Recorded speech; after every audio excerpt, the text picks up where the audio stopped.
জাতীয় নাগরিক পার্টি দেশব্যাপী জুলাই পদযাত্রা কর্মসূচি নিয়েছে।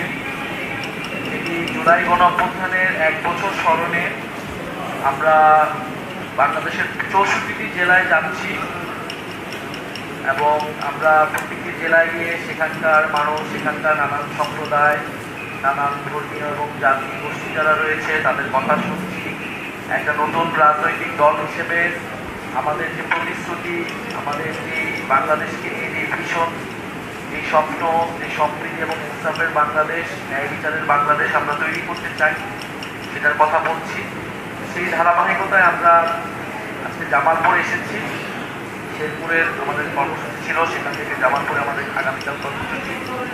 জামালপুরে এসে আমরা এই জামালপুর আসার আগে আমরা এই মন্দির সম্পর্কে শুনেছি। এটি অনেক ঐতিহ্যবাহী একটি মন্দির। নবাব মুর্শিদ কুলি খানের সময় এই মন্দিরটি প্রতিষ্ঠা করা হয়েছিল এবং প্রায় 300 বছর ধরে এই মন্দির প্রার্থনার স্থান হয়ে রয়েছে এবং এটা এখন কেবল ধর্মীয় প্রতিষ্ঠান নয়, এটা আসলে এখন ইতিহাস, বাংলার ইতিহাস এবং ঐতিহ্যের অংশ হয়ে গিয়েছে।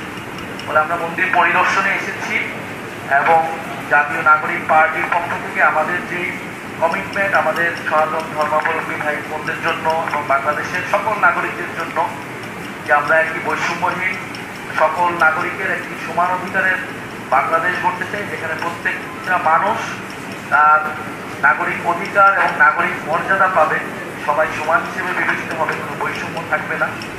আমরা এমন একটা বাংলাদেশ আসলে প্রত্যাশা করি যে বাংলাদেশে একসময় আমরা সংখ্যাগুলো এই ধরনের এদের উঠতে গিয়ে সবাই সমান হব, যে বাংলাদেশে কখনো আর মন্দির পাহারা দেওয়ার মতো ঘটনা আমাদের আসবে না।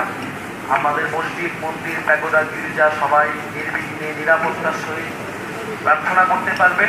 আমরা প্রত্যেকটি ধর্ম এবং জাতির তাদের যে ধর্মীয় এবং সাংস্কৃতিক স্বাধীনতা রয়েছে আমরা সেটার পক্ষে কথা বলছি। আমরা জানি গত 54 বছরে বাংলাদেশে এই বৈষম্য রয়েছে, সমান অধিকার, মুক্তিযুদ্ধের যে সাম্য, ন্যায় বিচার, মানবিক মর্যাদা সেটা আমরা নিশ্চিত করতে পারিনি। কিন্তু যেহেতু তরুণরা গণ অভ্যুত্থানে নেমেছে এবং একটা নতুন বাংলাদেশের আকাঙ্ক্ষা করছে, আমরা চাই সেই বাংলাদেশ এবার আমরা তৈরি করতে। সেটার জন্য আমি জাতীয় নাগরিক পার্টি কাজ করে যাচ্ছে। আমরা আপনাদের কাছে আশীর্বাদ চাই, দোয়া চাই যে তরুণদের রাজনৈতিক দল হিসেবে এই দলে শুধু তরুণ নয়, সকল বয়সের মানুষরা আছেন, নারী পুরুষ সকল ধর্মের মানুষরা আছেন। আপনারা আমাদের সহযোগিতা করবেন এবং একটা রাজনৈতিক দল হিসেবে আমরা অবশ্যই বাংলাদেশের সকল ধর্ম, জাতি, বর্ণ সবার সাথে থাকবো, ন্যায় বিচারের পক্ষে থাকবো, সত্যের পক্ষে থাকবো এবং যে কোনো জুলুমের বিরুদ্ধে থাকবো।